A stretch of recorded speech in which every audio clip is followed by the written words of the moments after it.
Atlanta flooding. It's not something that happens very often, but it's something we want to talk about today, especially with Hurricane Helene, whatever you want to call it. You know, you've had this devastating damage. What do you do now? So let's talk about this today. So unfortunately, you had flood damage from Hurricane Helene. Maybe it was flash flooding. Maybe you had a basement here in Atlanta, Marietta, Roswell, Georgia, where water came in, like it did in 2009. Now, what does this process look like now? So let's talk about this today. The floodwaters have receded now. What's next? Well, the first part is making sure that you document that damage correctly. It's making sure that you take video, photos. Look, when the water recedes, the insurance adjusters need to know what was damaged so they can make sure to get you everything that's listed on that policy. So the first step, first of all, is making sure that your family's safe. That's the number one thing we want to make sure of, is making sure your family is safe. And that means avoiding areas in your home that may have water in there that has to do with electrical. Keep your family safe, because look, contents, building, all these things can be replaced, but you cannot. So that's the first step. I said the second step is documenting that damage. The next step is having a conversation with your insurance agent about whether you should file a flood claim or not. Let's briefly talk about what impact that could have. Look, home insurance and flood insurance are completely different in the Atlanta, Georgia area. You file a home insurance claim, maybe it stays on the record for 3 to 5 years. Maybe if it's a weather-related claim, it doesn't have much impact. But a flood claim stays on the life of the property forever. What does this mean? Well, it means if you've got small amounts of damage, let's say you have a $5,000 deductible and you only have about $6,000 in damage, it means you could see premiums exceed really the amount you're going to get on a claim. So that's a conversation you want to have with your insurance agent.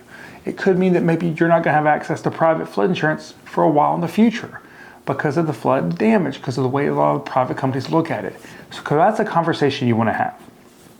So maybe you've had that conversation with us, you've had it with another flood insurance agent here in Atlanta, Georgia, and you decide to go ahead and file that claim.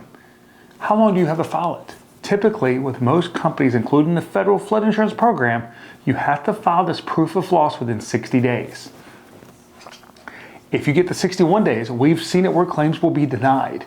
So that proof of loss is very important here. So pay attention to that 60-day period with a federal program with private companies, documenting that damage, making sure the adjuster has the correct phone number and email and address for you. Maybe you're having to relocate to a different address because you had severe damage. This is something we saw happen in 2009, making sure they have all that contact information. Then it's also reading through your policy jacket, your policy with your insurance agent to understand, do you have replacement costs on the building? Do you have replacement costs on the contents? Remember, if you have a national flood insurance program policy, typically you don't have replacement costs on contents. But it's also looking to see if you have additional living expenses on that private policy. Remember, this is to provide a temporary place to live if you need it. And remember, each one of these coverages are going to have a different deductible. You heard us briefly talk about a $5,000 deductible a minute ago. So maybe you have building coverage, you have contents coverage, and you have additional living expense on your private flood insurance policy, and you and your insurance agent have done a great job of setting up that coverage.